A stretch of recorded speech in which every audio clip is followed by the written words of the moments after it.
The two bad boys on the block every single year. It's two heavyweights. Alabama back on top. Clemson Tigers, new kings of college football. The Crimson Tide take a huge victory over Clemson. We're really mirror images of each other if you really look at it. They've had an equal amount of success to anybody in the country, including us. The physicality of Alabama can be pretty much matched by Clemson. Great defenses and then explosive offenses. Touchdown! Spectacular catch! They've got good players. They play with confidence. I think we got to win a few more times for it to be a rivalry. Make believers out of non-believers. Make believers out the overseas. Make them bow down when they need us. We got some non-believers out there. Make believers out of non-believers. Make believers out the overseas. And that was a hype video from ESPN for the College Football National Championship presented by AT&T. This is on Monday at 8 p.m. ET on ESPN. What's up, guys? This is PEO Games, and in this video today, I will be doing the last video for the college football season. It's Alabama versus Clemson in the national championship game. I will be reading an article about Alabama versus Clemson, the preview on ESPN. And I will be talking about the X factors, the matchups to watch, and also the breakout stars for each team.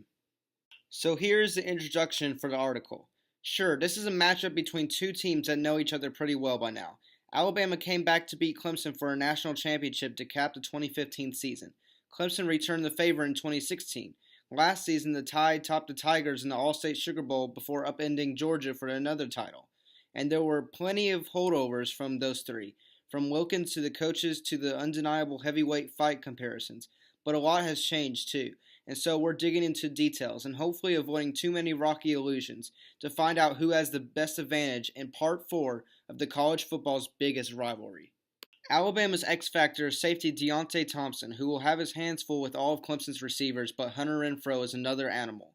Thompson can ask his predecessor, Micah Fitzpatrick, about that.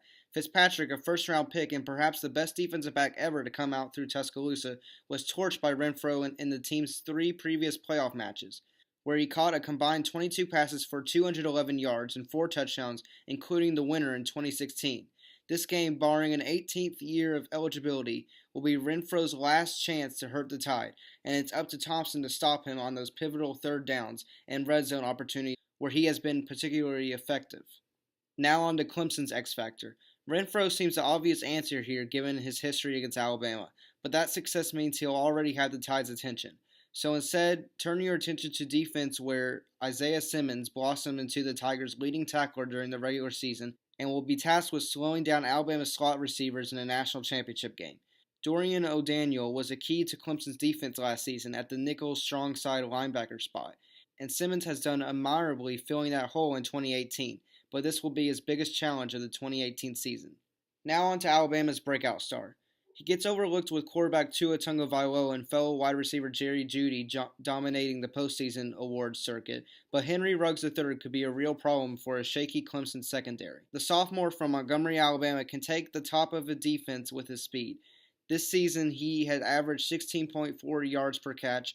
All told, he has 45 receptions for 738 yards and 11 touchdowns. If the focus shifts too much to the Blittenkoff Award winner, Jeudy, don't be surprised if Ruggs shows off his wheels and hands against the Tigers.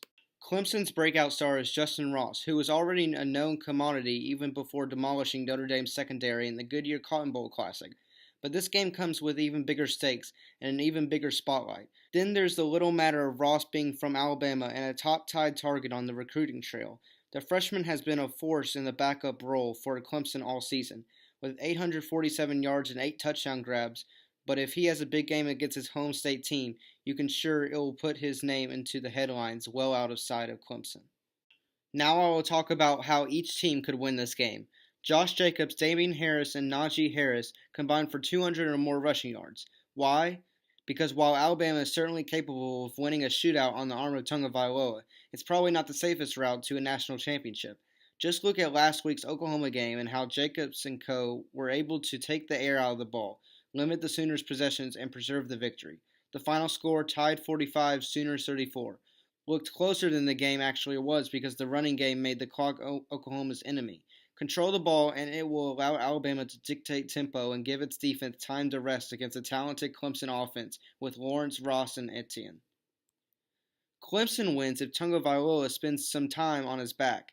No one will argue with Tagovailoa's talent. He's incredible, but he has also been awfully comfortable for much of the season, and that has made things easy for this Alabama offense. But if the Clemson secondary can hold up in coverage and force Tagovailoa to his second and third options, that should make the pass rush enough time to make him more than a bit uncomfortable. Do that enough times, and perhaps Tagovailoa gets impatient. Perhaps he gets hit and loses the football. Perhaps it's enough to rattle him just to a tick.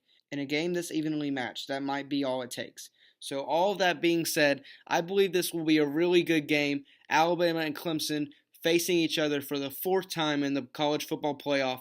I do believe Alabama will win this game by 10 points, but it'll be closer than what it seems.